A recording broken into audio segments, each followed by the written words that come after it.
People with crazy adventures, what's your story? My name is James Jimmy Thompson, and I was just an ordinary kid from Ohio when I got swept up into the whirlwind of World War II. Like many young men of my generation, I enlisted in the U.S. Army, full of a mixture of fear, excitement, and a sense of duty. What follows is the story of my time on the front lines, an experience that shaped the rest of my life. The day we landed at Normandy, June 6, 1944, is forever etched in my mind. We were packed into landing crafts, the salty spray of the English Channel hitting our faces, mingling with the scent of sweat and fear.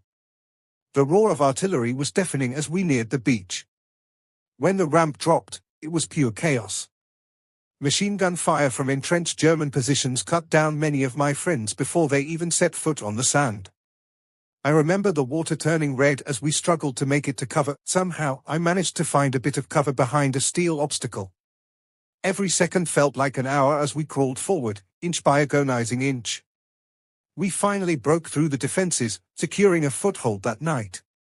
I dug a foxhole and tried to sleep, but the constant shelling and the cries of the wounded made it impossible.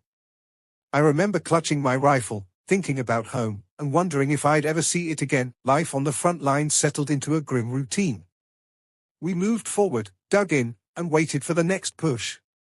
Our days were filled with patrols, digging trenches, and the ever-present threat of enemy fire.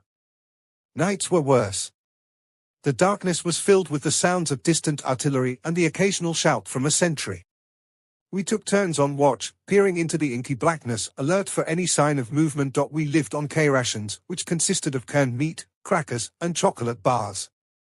Occasionally, we'd get lucky and have a hot meal from the field kitchen, but those moments were rare.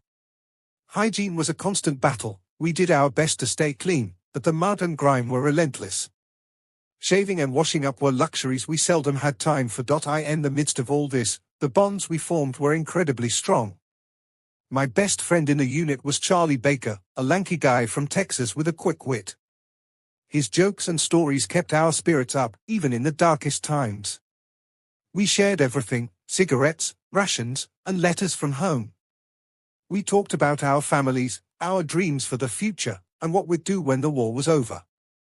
Those conversations were our lifeline, a reminder of what we were fighting for. The winter of 1944 brought the Battle of the Bulge, and it was a frozen hell.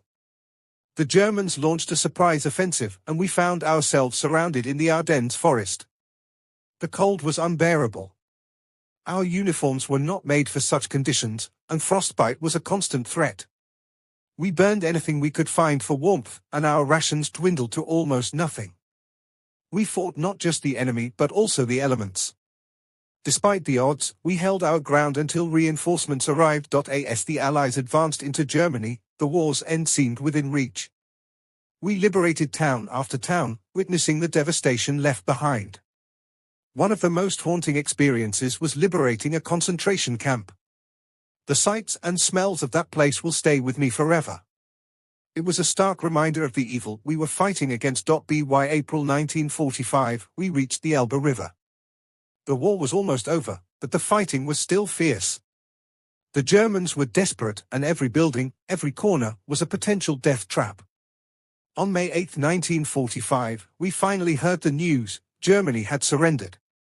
VE Day, victory in Europe. There was an overwhelming sense of relief and disbelief. We had survived. We had done our duty. Returning home was surreal. The world I had left behind seemed so distant, and adjusting to civilian life was another battle. The memories of the war, the faces of fallen comrades, were always with me. Charlie and I stayed in touch, our bond unbroken by time and distance. We were young men, thrust into a conflict that tested our limits and changed us forever. We fought, we survived, and we remembered. This is my story, a small part of the vast tapestry of World War II. It's a story of fear, courage, and the enduring power of brotherhood.